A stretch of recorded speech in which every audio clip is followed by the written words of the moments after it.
Let's get right into it. We're going to explore a question that I think really touches every single one of us at some point. It's a real paradox, isn't it? You make that hard choice, the one you know is right, and instead of feeling good, instead of relief, there's a sting, a sense of loss even. So why is that? Well, I think the answer really comes down to a fundamental misunderstanding of what doing the right thing actually is. And this brings us to this incredibly powerful concept, Dharma. Now, Dharma isn't about what feels good. It's not about getting an immediate reward. It's about alignment. It's about an integrity of action. Think about the hero Rama. He didn't choose a 14-year exile from his own kingdom because it was the easy path. He chose it to uphold his father's honor. Why? Because it was the right thing to do. And that's the whole point. Dharma is all about principle, not your personal preference. And this really gets to the very heart of the matter.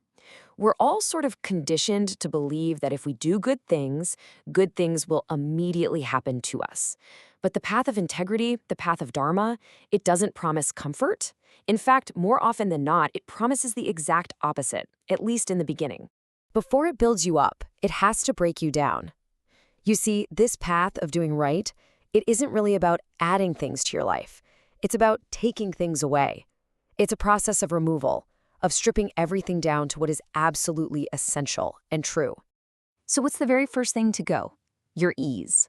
That feeling of just personal well-being. Choosing the right path means choosing the rockier trail, the one that's going to require more effort and offer a lot less immediate rest. And then it starts to strip away your attachments. And honestly, this is often the hardest part. It can mean losing the approval of other people, being completely misunderstood. And sometimes, it even means losing people you care about who just can't walk that difficult path with you. And finally, it takes away the easy outs, the convenient solutions, all those little compromises we make just to make life a bit simpler. The path of Dharma demands that you face the full complexity head-on. No cutting corners. And this right here, this is the core human struggle, isn't it? The choice between what feels good and what is true. And a lot of us falter, not because we don't know the difference, but because we just don't have the strength for what's true. And this lays it out perfectly. On one side, you've got the path of comfort. It's the one that adjusts the truth to fit what we want. It's always looking for validation from others, and it cleverly relabels compromise as just being practical. But then you have the path of Dharma. It stands firm in the truth. It demands real, genuine inner strength, and it requires you to act without any guarantee that things will work out the way you want. So here's where we need to shift our perspective. That pain you feel on this path, it is not a punishment for choosing the harder road. It is purification.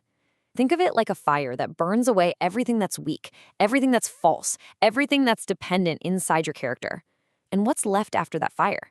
Your core self, stable, clear, and absolutely unshakable. So the most crucial takeaway is this. The hurt you feel when you're doing the right thing, it is not a sign that you've made a mistake. It is the very mechanism, the very process by which true, resilient inner strength is forged. It's the resistance that actually builds the muscle. So the next time you face that pain, that sting that comes from a righteous but really difficult choice, what do? The guidance is simple, but it's incredibly powerful. Don't run from it. Don't try to numb it or escape it. Instead, just observe it. Recognize it for exactly what it is, the feeling of your own character being forged into something stronger.